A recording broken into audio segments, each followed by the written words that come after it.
मैं इस पर ज़रा से आपसे व्यू लेना चाहता हूँ, क्योंकि आप इस्लामाबाद के सपूत हैं, फर्जंद इस्लामाबाद कह लेते हैं ज़रा। तो इस्लामाबाद में बड़ी लंबी बिल्डिंग, ऊंची ऊंची बिल्डिंग्स बन रही हैं, अच्छी बात है, खूबसूरत लग रहा है इस्लामाबाद, और भी दे रहे हैं। लेकिन आपको पता है ज़लज़ला आया था और उसमें एक मार्गला टावर्स गिर गया था, वहाँ पे भी एक नई इमारत बन रही है और भी बन रही हैं। तो मेरे दिल में, मैं भी यही रहता हूँ, आपका ग्राही हूँ, तो दिल में आता है कि या अल्लाह सब पे रहम फरमाना। तो क्या अल्लाह तो रहम फरमाएगा, हम हमारा कानून, हमारे इदारे वो अपना काम कर रहे हैं? जी अफसार साहब, सबसे पहले तो वेनेज़ुएला में जो हलाकतें हुई हैं उस पर दिली अफसोस है और हम उसके बारे में बड़ा कंसर्न है। अल्लाह ताला जो ज़ख्मी हैं जल्द उन्हें सेहत अता फ़रमाए। ज़ाहिर है सानिया किसी भी मुल्क में हो कुदरती आफात से, तो इंसान जो है उनकी तकलीफ़ पे दूसरा इंसान वो दुखी ज़रूर होता है। बिल्कुल ऐसे है।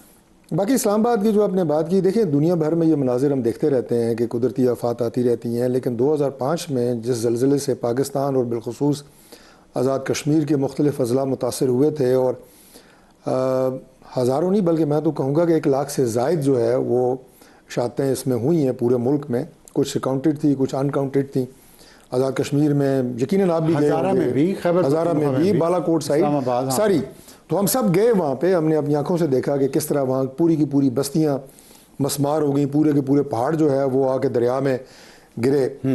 तो उसके बाद तो मैं समझता हूँ कि हमें बिल्कुल किसी तरह की कोई गुंजाइश नहीं छोड़नी चाहिए कि उसके बाद की जितनी भी तामीरात हैं, और अब पूरी दुनिया में ऐसी टेक्नोलॉजी मौजूद है कि अगर आप उन तमाम हिफाजती इक़दामात या उन प्रिकॉशंस को आप मतमा नज़र रखें कि जब भी कोई हाई राइज बिल्डिंग जो बन रही होती है तो आप उस बिल्डिंग को ज़लज़ला प्रूफ बना सकते हैं। ये आज आपके पास टेक्नोलॉजी मौजूद है, और अगर किसी तरह की भी इसमें गफलत होती है या कोई करेगा तो मैं समझता हूँ कि ये नाकाबिल माफ़ी एक जुर्म होगा।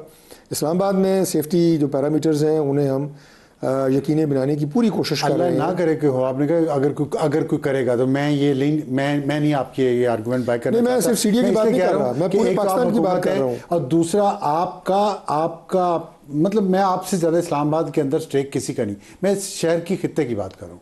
तो आपको तो एक कदम आगे जाना चाहिए ये चीज़ इंश्योर करने के लिए डॉक्टर तारिक फजल चौधरी को कि मेरे शहर में ये जो लॉज हैं इन पे अमल दरामद हो।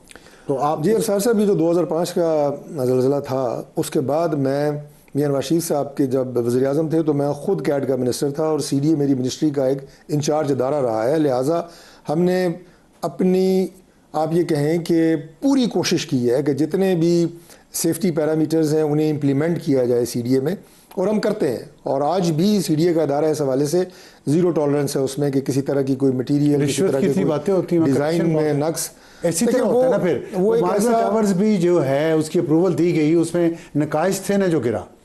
देखिए उसकी जो कंस्ट्रक्शन थी यकीनन उसमें कोई प्रॉब्लम रही, बाकी बिल्डिंगें साथ खड़ी हैं और वो गिर गई है, तो इसमें यकीनन उसमें कोई डिज़ाइन फॉल्ट हो सकता है। उसकी जो कंस्ट्रक्शन है उसके ऊपर क्वालिटी में कोई कंप्रोमाइज़ किया गया था ना, कंप्रोमाइज़। लेकिन मैंने आपको अर्ज़ किया कि उसके बाद बहुत सख्ती के साथ उन सेफ्टी पैरामीटर्स को और उन तमाम जो इंटरनेशनल स्टैंडर्ड्स हैं उन्हें मीट किया जाता है इस्लामाबाद में। लेकिन मैं आपको एक बात ये भी बता दूं आखिरी कि देखें इस्लामाबाद 1960 में बना था और आज 2026 हो गई है। इस्लामाबाद की जो ज़मीन है वो उतनी ही है, और जब तक पाकिस्तान रहेगा और ताक़यामत रहेगा वो उतनी ही रहेगी। लिहाजा ये बात मैं क्यों कर रहा हूँ कि अब पूरी दुनिया में ये ट्रेंड है कि अब जो कंस्ट्रक्शन होती है वो आपकी ग्राउंड पे होने की बजाय वर्टिकल होती है। अब जो है वो हाई राइज बिल्डिंग्स बनाई जाती हैं, रेजिडेंशियल भी हैं और कमर्शियल भी हैं, और इस्लामाबाद का जो फ्यूचर है वो भी हाई राइज बिल्डिंग्स बिल्कुल ऐसी है। तो लिहाजा उसमें तमाम सेफ्टी मेजर्स को इंश्योर जो है वो करना, ये इसमें कोई कंप्रोमाइज़ नहीं है। ठीक, बहुत शुक्रिया, आपने इतनी क्लैरिटी के साथ ये बात की है। अब आप थोड़ा सा सियासी इश्यूज़ पे बात कर लें। पाकिस्तान पीपल्स पार्टी और आपकी आपस में काफ़ी आमने सामने आ चुके हैं। ख्वाजा मोहम्मद आसिफ साहब ने कहा है कि पीपल्स पार्टी में अखलाकी ज़रूरत होनी चाहिए, वो अपनी नाकामी नहीं मान रहे, वो सरेंडर कर चुके हैं कश्मीर में। और अभी हमारी कमर ज़मान कारा साहब से बात हो रही थी, वो कह रहे हैं कि आज़ाद जम्मू कश्मीर में इलेक्शन मुलतवी करने जा रहे हैं आप इलेक्शन मुलतवी। देखिए आज़ाद जम्मू कश्मीर का मामला है ये बड़ा ही अहमियत का हामिल है और ये बड़ा नाजुक मामला है। इसके ऊपर सियासी बयानबाजी की मैं किसी तौर पे भी उसकी तायद नहीं करूँगा। पाकिस्तान पीपल्स पार्टी और हम आज़ाद कश्मीर के इशू के ऊपर बिल्कुल एक है। वहाँ पे गवर्नमेंट इस वक्त पाकिस्तान पीपल्स पार्टी की है, फैसल राठौर प्राइम मिनिस्टर हैं, और फेडरल गवर्नमेंट की जितनी भी सपोर्ट है वो हम उनको दे रहे हैं। ठीक है। उन्होंने कहा इस्लामाबाद से पुलिस भेजें, हमने भेज दी। अगर वो एफसी कहेंगे वो भेज दें, वो कुछ भेजी हमने। मज़ीद भी उन्हें हमसे कोई सपोर्ट चाहिए होगी तो मैं ऑन एयर आपके प्रोग्राम में कह रहा हूँ कि हम आज़ाद कश्मीर गवर्नमेंट को, जो पीपल्स पार्टी की है, मुकम्मल सपोर्ट फेडरल गवर्नमेंट से मज़ीद भी देंगे। लेकिन लॉ एंड ऑर्डर की सिचुएशन को आज़ाद कश्मीर में कंट्रोल करना ये पीपल्स पार्टी की गवर्नमेंट कर रही है और अच्छे तरीके से कर रही है। और उसके बाद मज़ीद भी वहाँ पे अगर किसी तरह की कोई लोग कानून को अपने हाथ में लेने की कोशिश करते हैं तो वहाँ पे AJK की जो गवर्नमेंट है वो वहाँ पे इन एक्शन होगी और हम उनके साथ होंगे।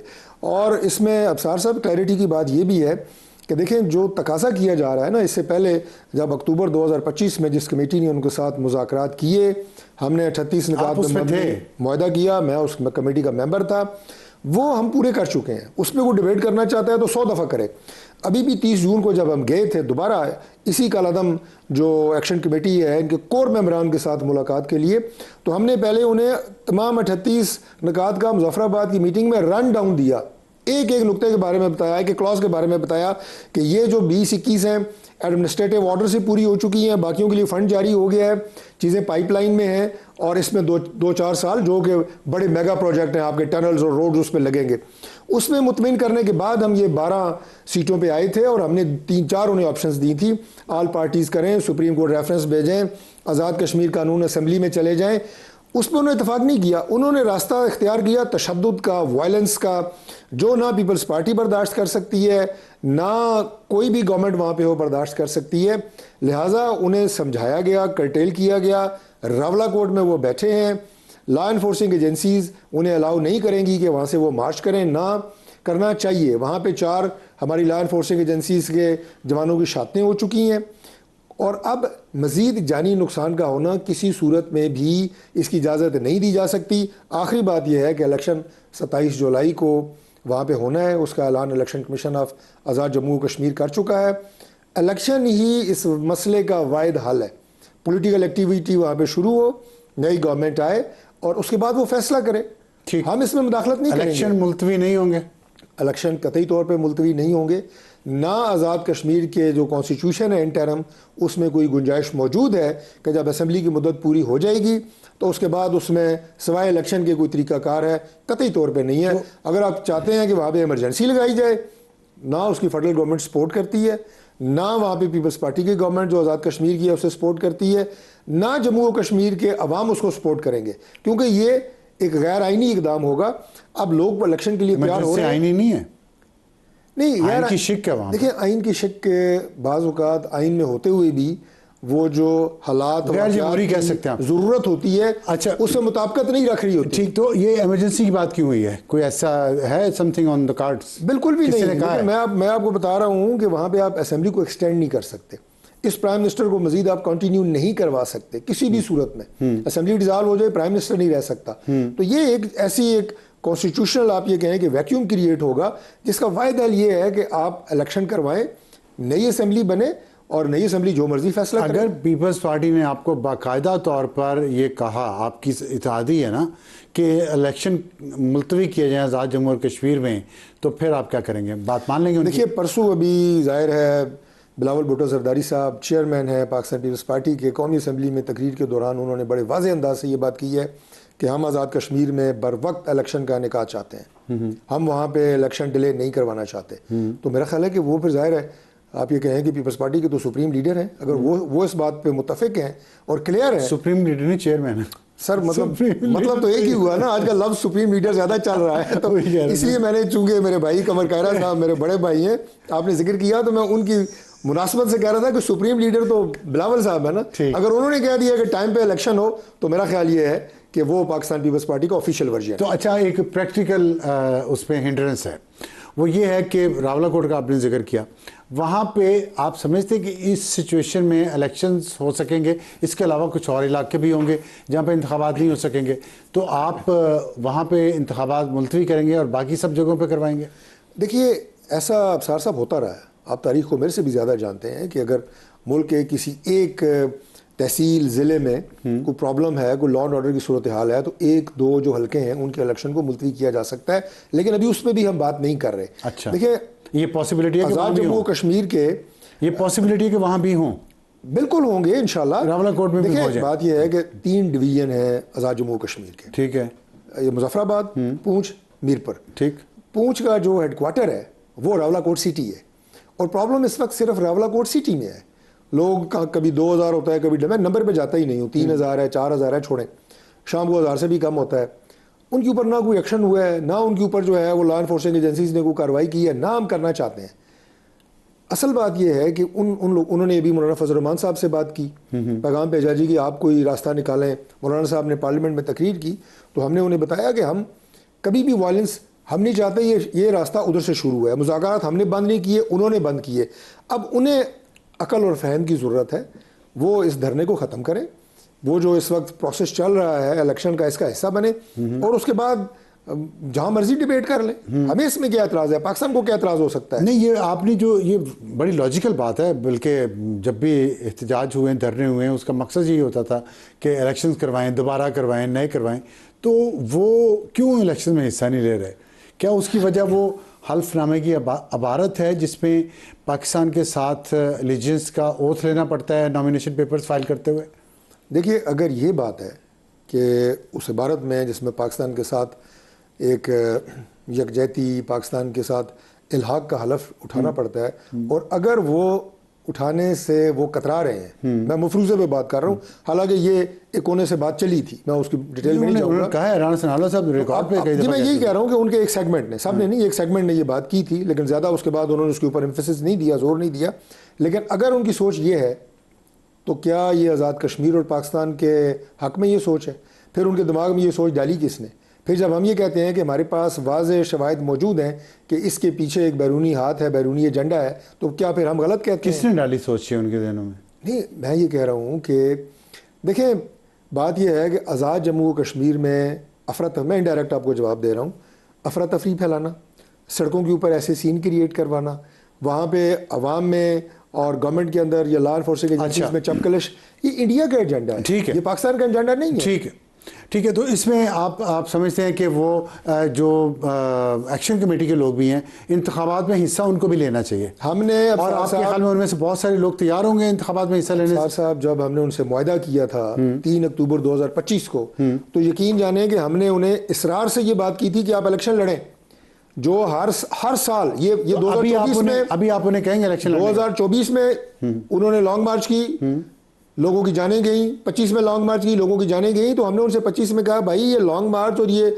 वायलेंस और तशद्दुद ये मत करें। ठीक है, आप अगर अपने आप को समझते हैं कि अवाम में आप मकबूल हैं, तो फिर आप इलेक्शन लड़ें। ठीक, यही सारी बातें आगे असेंबली में करें। तो अभी भी आप उन्हें कहेंगे इलेक्शन लड़ने का? सर, अभी एक टेक्निकल प्रॉब्लम ये आ गई है कि अब वो नहीं, वो वैसे किसी को सपोर्ट तो कर सकते हैं, वो कालादम है, वो किसी की सपोर्ट करें, वो उनकी मर्जी है, वो 4 लीडर नहीं लड़ सकते। मैं आपको अर्ज कर रहा हूँ कि जिनका नाम मुझे अब इसकी तफसील का इल्म नहीं है, कि जो अभी मौजूदा एहतजाज हुए हैं और पुलिस के जवान शहीद हुए हैं, उनकी FIRs में किस किस का नाम है, तो लेकिन आप लोग जो उनके साथ, उनको ये कहेंगे कि वो इंतखाबात में जाएं, वोट डालें? बिल्कुल कहेंगे। मैं उन्हें कहूँगा कि जो लोग उनमें जिनके ऊपर चार्जेस नहीं है, जो लोग इलेक्शन लड़ सकते हैं, केसेस नहीं है, जमानतें करा के भी आप बेशक इलेक्शन में हिस्सा लें, लेकिन उस सियासी अमल का हिस्सा बने। ठीक है। और जो आप समझते हैं कि आपके नजरियात के खिलाफ किसी की सोच है, तो उसे जमहूरी तरीके से वोट आउट करें। ठीक, उसे बंदूक और डंडे के जोर पे आप खत्म नहीं कर सकते। बिल्कुल सही, अच्छी बात की आपने। लेकिन ये बताएं कि जो अब इंतखाबात की बात हो रही है, बल्दियाती इंतखाबात पे आपकी हुकूमत बिल्कुल नहीं बात कर रही,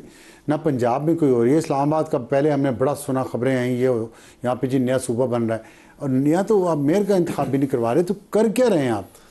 अफसार साहब, इस्लामाबाद के बारे में इलेक्शन अल्तवा का शिकार इसलिए है कि प्राइम मिनिस्टर ऑफ पाकिस्तान ने कमेटी तश्कील दी हुई है हसन इकबाल साहब की सरबराही में, और उसका जो मकसद है वो है to improve the governance model of Islamabad, और उसके लिए उसकी मुतअद्दिद मीटिंग्स हो चुकी हैं, मैं उसका मेंबर हूँ। हम ये सजेस्ट कर रहे हैं कि यहाँ पे जो दुनिया के पेशतर दारुल हुकूमत कैपिटल्स होते हैं उनके अंदर एक इंडिपेंडेंट असेंबली का एक मॉडल मौजूद है जिसमें इस्लामाबाद की अपनी लेजिस्लेशन हो, यहाँ पे टैक्स कलेक्शन सारी हमारी अपनी हो। अब हमारी एक एक डिपार्टमेंट अरबों रुपया टैक्स इकट्ठा करता है, सारे का सारा फेडरल गवर्नमेंट की किटी में जाता है, इस्लामाबाद की डेवलपमेंट में नहीं लगता। जब आपकी अपनी असेंबली होगी, आपके अपने नुमाइंदे होंगे, आपका अपना मेयर होगा या चीफ एग्जीक्यूटिव होगा उस असेंबली का, तो ये सारी टैक्स कलेक्शन आपके इस्लामाबाद की किटी में आएगी, इस अकाउंट में आएगी, यहाँ से इस्लामाबाद की डेवलपमेंट होगी, इस्लामाबाद का रूरल एरिया की महरूमियत खत्म होगी। अच्छे दिखा रहे हैं, पता नहीं अमल कब होगा। आखिर में एक खबर तो दे दें, पेट्रोल की कीमतें कम हो रही हैं आज? इंशाल्लाह होंगी। कितनी? मैं पेट्रोल की कीमतों की कमेटी में नहीं हूँ, थोड़ा सा बता, लेकिन मैं होती है आपके पास, आपकी तरह मेरी ख्वाहिश भी है और खबर भी ये है कि इंशाल्लाह कम होंगी, क्योंकि प्राइम मिनिस्टर ऑफ पाकिस्तान होंगी या ज़्यादा कम होंगी। देखिए, प्राइम मिनिस्टर ऑफ पाकिस्तान की शदीद इसके अंदर जो है ख्वाहिश भी है और हिदायत है पेट्रोलियम मिनिस्ट्री को कि मैक्सिमम रिलीफ जो बैनुल अक़वामी मार्केट में आ रहा है डायरेक्ट ट्रांसफ़र करे आवाम को, और वो हमारी जो इंटरनल मीटिंग्स होती हैं प्राइम मिनिस्टर ऑफिस में, यकीन करें अफसार साहब, शहबाज शरीफ साहब कहते हैं कि 1 रुपया भी गवर्नमेंट मुस्तफ़ीद नहीं होगी, जितनी कमी होगी इंटरनेशनल मार्केट में आवाम को जाएगी। कुछ थोड़ा सा अंदाज़ा कम अज़ कम अंदाज़ा मैं अंदाजे की बुनियाद पे सियासत करता हूँ ना बयान देता हूँ। तो और इसका गैस की कीमतें, बिजली की कीमतें, वो खैर बिल्कुल एक डिफरेंट सब्जेक्ट है, लेकिन बरह रास्त जब पेट्रोल की कीमतें कम होंगी तो यकीनन इसका असर हर चीज़ पे पड़ेगा, इंक्लूडिंग बिजली की कीमतें भी इंशाल्लाह। कब तक? पहले तो ये पेट्रोल की कीमतें कम होने दें, बिजली के दुआ करें बिजली के बिल दे देंगे। ये जो अल्लाह के फजल से पाकिस्तान की तमाम तर कोशिशों के साथ सालसी की कोशिशें, बैनुल-अक़वामी सफारतकारी के नतीजे में जो ईरान अमेरिका जंग बंद हुई है, ठीक है, ये अमन कायम रहे, इसका फायदा और दुनिया को है भी होगा जब बिजली भी कम होगी साथ। मैं कहता हूँ जी कि इसका फ़ायदा पाकिस्तान की आवाम को सबसे ज़्यादा होगा। ईरान में अमन होगा तो वो एवेन्यूज़ खुलेंगे जो अभी लोगों ने सोचे भी नहीं है। बहुत शुक्रिया।